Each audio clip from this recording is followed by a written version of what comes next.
Hello बच्चों, welcome back सूरज sir academy. आज हम लोग पढ़ने वाले हैं क्लास 9th मैथमेटिक्स एक्सरसाइज 1.1। जैसा कि आपने पढ़ा होगा या आपको पता होगा, इसके पहले पार्ट्स में हम लोग पढ़ चुके हैं इंट्रोडक्शन में हमने पढ़ा था कुछ फार्मूले और कुछ परिभाषाएं जो महत्वपूर्ण थी। यदि आपने उस परिभाषा को आप उस फार्मूले को नहीं पढ़े हैं, नहीं देखे हैं, तो आपको डिस्क्रिप्शन बॉक्स में या फिर कमेंट बॉक्स में लिंक मिल जाएगा। आप दोनों जगह से जा कर के उन पार्ट्स को देख सकते हैं। यदि आप इस चैनल पर नए हैं तो प्लीज़ इस चैनल को सब्सक्राइब कर दें और वीडियो को लाइक कर दें। तो चलते हैं अपने टॉपिक पर। हम सॉल्व करने वाले हैं एक्सरसाइज के सभी क्वेश्चन को। मेरा या हमारा आपका पहला क्वेश्चन है, क्या है इसको देखें। क्या शून्य एक परिमेय संख्या है? क्या शून्य एक परिमेय संख्या है? क्या इसे p/q के रूप में लिखा जा सकता है जहां p और q पूर्णांक है और q नॉट इक्वल टू 0 है? क्वेश्चन नंबर पहला है, क्या है? क्या 0 परिमेय संख्या है? तो सबसे पहले हम लोग समझ लेते हैं परिमेय संख्या क्या होती है।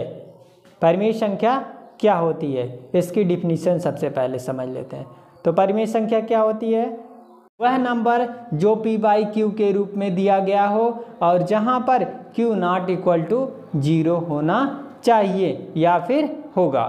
तो चलिए देखते हैं। बोल रहा है q परिमेय संख्या है, 0 परिमेय संख्या है, इसको बताना है। तो चलिए देखते हैं। तो इसका उत्तर हम लिखेंगे हाँ, यह परिमेय संख्या है। क्या लिखोगे? हाँ, यह परिमेय संख्या है। सिंपल, हाँ यह परिमेय संख्या है। तो क्यों परिमेय संख्या है, इसको समझ लेते हैं। कंडीशन क्या फॉलो करता है डिफिनीशन से? डिफिनीशन क्या है? वह नंबर जो p/q के रूप में हो और जहां पे q नॉट इक्वल टू 0 होना चाहिए, ये हमारी डिफिनीशन है। तो चलिए देखते हैं। अब क्या है, जैसे 0 ले लेते हैं ना। 0 को हमने क्या मान लिया? अंश मान लिया ना। दूसरा मतलब p बराबर मान लेते हैं, अंश या p बराबर 0 हमने मान लिया।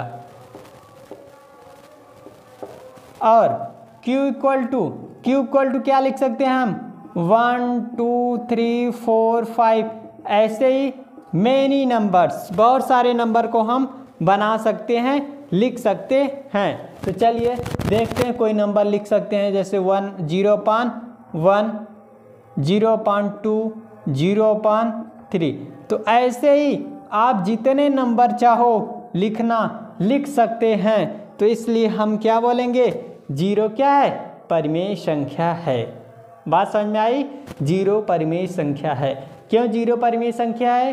क्योंकि हम 0 को p/q के रूप में लिख सकते हैं। क्लियर? बात समझ में आ गई? यदि क्वेश्चन समझ में आ गया होगा तो कमेंट में ज़रूर बताइएगा कि यदि क्वेश्चन में समझ में आ रहा है। यदि उसमें कोई डाउट है तो कमेंट बॉक्स में अपने डाउट को ज़रूर मेंशन करिएगा। चलते हैं क्वेश्चन नंबर 2 पर। अगला क्वेश्चन है, तो चलते हैं क्वेश्चन नंबर 2 पे और देखते हैं क्वेश्चन नंबर 2 क्या है। दूसरा क्वेश्चन दिया गया है, 3 और 4 के बीच में 6 परिमेय संख्या को बताइए। क्या? तो 3 और 4 के बीच में 6 परिमेय संख्या को बताना है आपको। तो आज हम आप लोगों को बताने वाले हैं, ये एक नया क्वेश्चन आप में ऐड हो गया है कि किन्हीं दो नंबर्स के बीच में आप जितने नंबर्स चाहें उतने नंबर निकाल सकते हैं।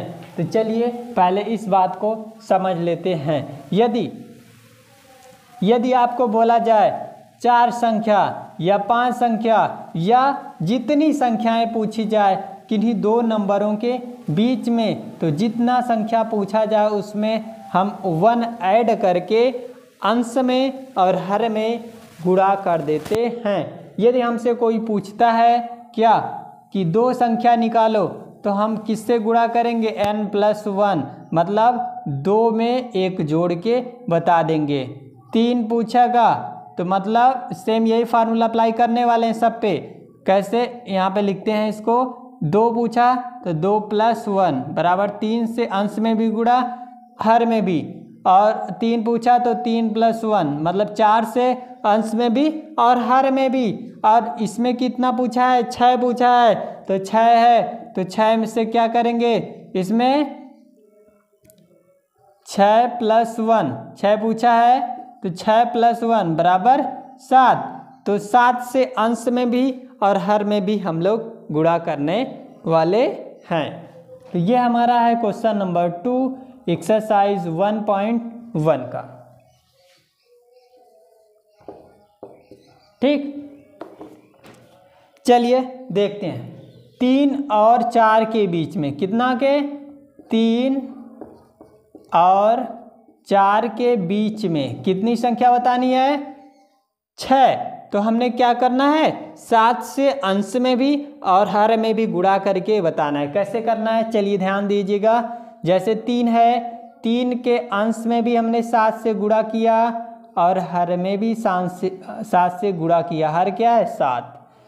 4 में भी वही करते हैं, 4/1 है, 7 से अंश में भी और हर में भी गुणा किया। चलिए देखते हैं नंबर्स क्या आया। 7 त्रिक 21/7, यहाँ पे 7 चौक 28/7। अब देखो इन दोनों नंबर्स के बीच में बहुत सारे नंबर आपको दिख रहे होंगे, अभी से दिख रहे हैं। तो चलिए बता दीजिए क्या क्या इन सब के बीच में है। नंबर 1, इसके बीच में आप क्या क्या पा सकते हो? देखिएगा बीच वाले नंबर्स को यदि हम लिखना प्रारंभ करते हैं, यहाँ से लिखते हैं। क्या है? 22/7, 23/7, 24/7, 25/7, 26/7, 27/7। अगला नंबर आपका है 28/7। ये तो दिया ही गया है। अब ये नंबर जो आपको दिख रहा है, अब इसको हम काउंट करके बताएंगे कितने नंबर आपके हुए, जितने आपको निकालने थे। नंबर 1, 2, 3, 4, 5, 6। ठीक ना? तो कितना नंबर निकालना था? 6 नंबर निकालना था। 6 नंबर आपको निकल गया। यदि आप इसको पॉइंट में करना चाहें, डेसिमल में चेंज करना चाहें तो डिवाइड करके चेंज कर सकते हैं, अन्यथा आप यही नंबर शो कर सकते हैं। तो किन्हीं भी दो नंबर्स के बीच में कोई भी जितना भी संख्या निकालना हो आप आसानी से निकाल सकते हो इस फार्मूले की मदद से। कहने का मतलब जितना नंबर पूछेगा उस नंबर में 1 को ऐड करके अंश में भी और हर में क्या करना है? गुणा कर देना है। तो आई होप आपको समझ में आया होगा। चलते हैं अगले क्वेश्चन पर। तो क्वेश्चन नंबर 3, क्वेश्चन नंबर 3 क्या है इसे देखते हैं। क्वेश्चन नंबर 3 है 3/5 और 4/5 के बीच 5 परिमेय संख्याएं बताना है। सेम क्वेश्चन नंबर 2 की तरह है। क्या क्वेश्चन लिखते हैं? 3/5 और 4/5। 3/5 क्वेश्चन 3 है। क्वेश्चन 3/5 और 4/5 के बीच में कितनी संख्याएं बताना है आपको? 5 परिमेय संख्याएं बताना है। कितनी?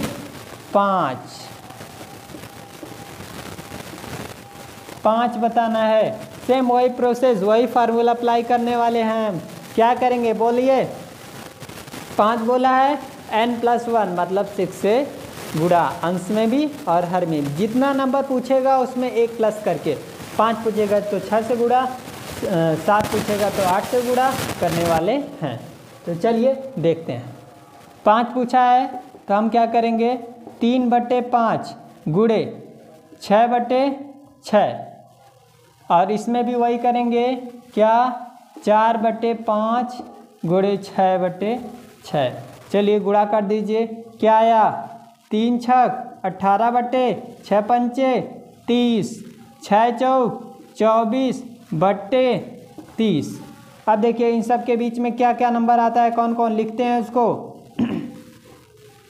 यहाँ से लिखना प्रारंभ करते हैं। पहला 19/30, 20/30, 21/30, 22/30, 23/30, उसके बाद 24/30 तो दिया गया है। बोलो इन दोनों नंबर्स के बीच में इतने नंबर आए कि नहीं? 5 नंबर। आप काउंट कर सकते हैं कितने नंबर है?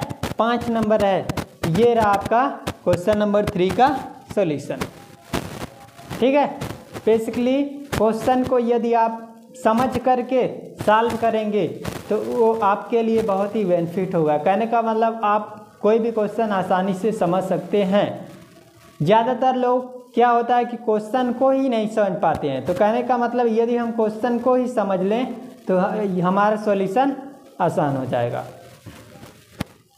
तो चलते हैं अब क्वेश्चन नंबर 4 पर। तो चलिए देखते हैं क्वेश्चन नंबर 4। तो चलिए देखते हैं क्वेश्चन नंबर 4। क्वेश्चन नंबर 4 क्या है देखते हैं।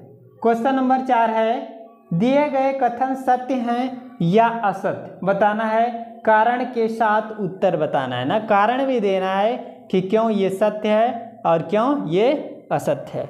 आगे क्वेश्चन, इसमें 3 क्वेश्चन दिए गए हैं। नंबर 1 क्वेश्चन है, प्रत्येक प्राकृतिक संख्या एक पूर्ण संख्या होती है। प्रत्येक प्राकृतिक संख्या एक पूर्ण संख्या होती है। क्वेश्चन नंबर 4 का पहला क्वेश्चन, दूसरा क्वेश्चन, तीसरा क्वेश्चन। ठीक, 3 क्वेश्चन है। क्या है? पहला क्वेश्चन, प्रत्येक प्राकृतिक संख्या पूर्ण संख्या होती है। तो दूसरा क्वेश्चन है, प्रत्येक पूर्णांक एक पूर्ण संख्या होती है। और तीसरा प्रश्न है, प्रत्येक परिमेय संख्या एक पूर्ण संख्या होती है। तो सबसे पहले पहला क्वेश्चन समझते हैं। ठीक ना, क्या दिया गया है? प्रत्येक प्राकृतिक संख्या एक पूर्ण संख्या होती है। तो ये सही है। क्या बोलेंगे? ये सत्य है ना। अब आपको रीजन देना है, कारण बताना है कि क्यों ये सत्य होगा, क्यों ये सत्य होगा। तो जो भी प्राकृतिक संख्या होती है पहले उसको लिख लेते हैं। प्राकृतिक संख्या,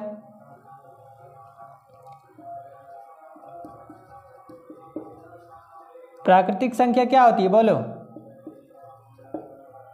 1 2 3 4। अब क्या बोल रहा है? प्रत्येक प्राकृतिक संख्या एक पूर्ण संख्या होती है ना। पूर्ण संख्या, पूर्ण संख्या क्या होता है? 0 से शुरू होता है। 1 2 3 4 5 6। अब देख लो दोनों में डिफरेंस। प्राकृतिक संख्या जो 1 से स्टार्ट होती है, पूर्ण संख्या 0 से।